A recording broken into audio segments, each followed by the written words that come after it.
Today is May 22nd, Saturday, my day off, and as you can see, the weather is really crappy for inbox cyanotypes.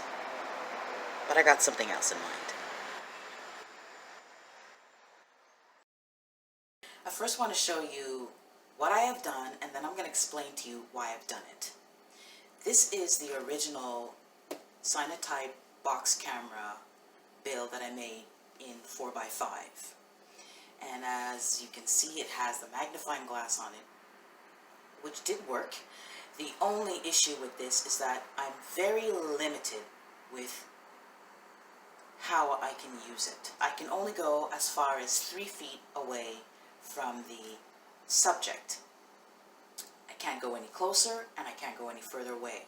So I'm very restricted with positioning and being able to have a little bit more play with different fields of view. So what I decided to do is I decided to build something else. Well, actually it's a partial build. This actually was an original boxed camera build that I made, but the magnifying glass that I had on this had me having to place myself way too far from the subject. So this is where this came in, where it brought me in closer, but then it gave me a lot of restrictions. So I decided to take that box camera, I modified it, and what I decided to do was make a kind of cover for this so that I would be able to give myself options with different fields of view. This is an enlarging lens. This is an enlarging lens that I bought from eBay a very long time ago. It's when I bought one of my first enlargers, and I was not very knowledgeable on the different kinds of lenses, and this is a lens that was very cheap, and I ended up buying it.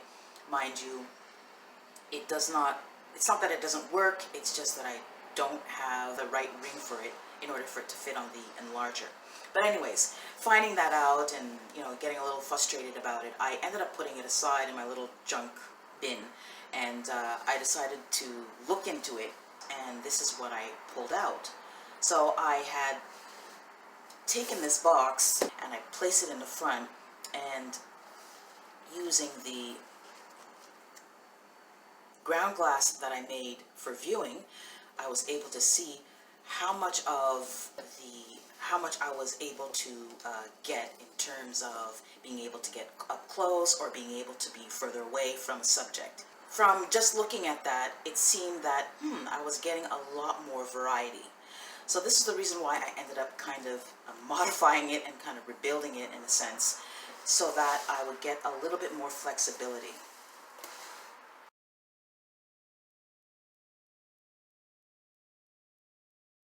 Okay, so it is Sunday morning. It's 9 a.m. and the weather once again is crappy.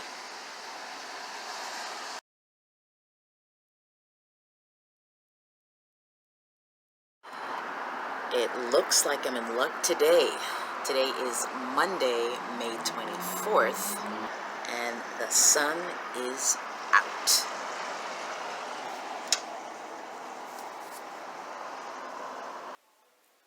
For the next few experiments, I will be working with 3 different watercolor papers.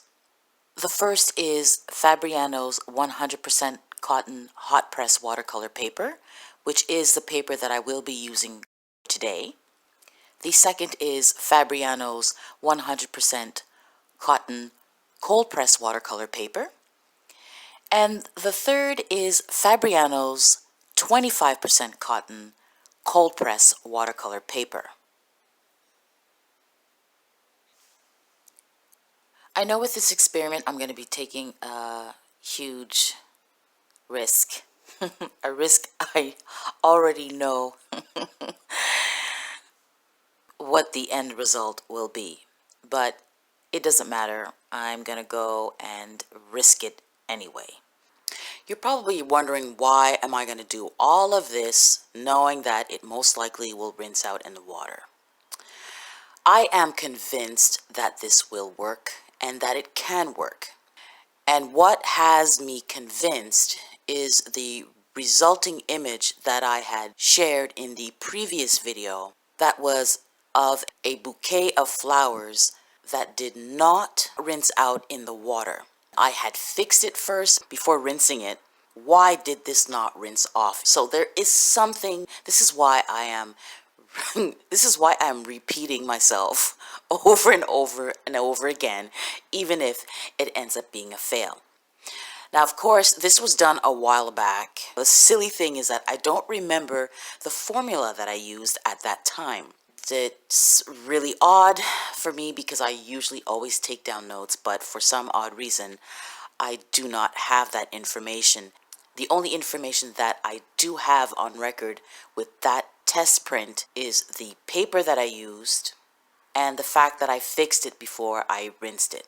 So, although this is what I've done before, I'm still going to venture out into different ways that come to mind. This was the first print with Fabriano's hot press, and with the second paper, I will fix it and then rinse it and then see what happens. Is Fabriano's paper the paper to use for it? Does the fixer play a part in permanency for what I'm trying to do?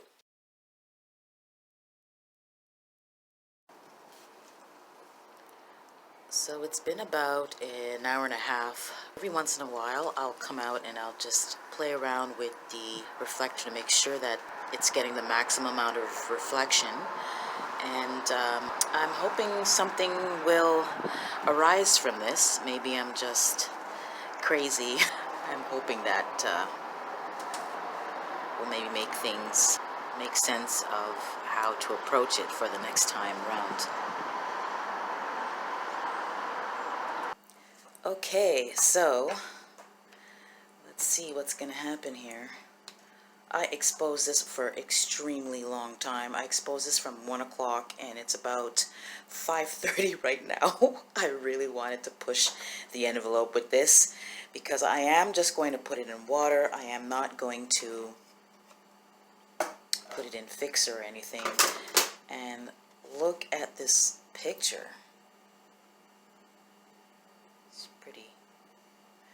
I'm going to put it in water. I'm hoping I don't lose anything, and I'm going to keep note of what's going to happen here. So let's see what happens. How much of this will rinse off. And it looks like it's going, and it's going, and it's gone.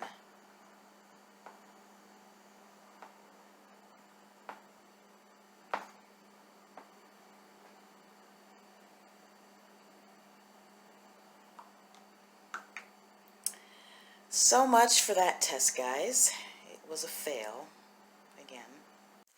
So today may not be a total loss. At least I know I have gained a better tool to use. So, you know, it makes it okay.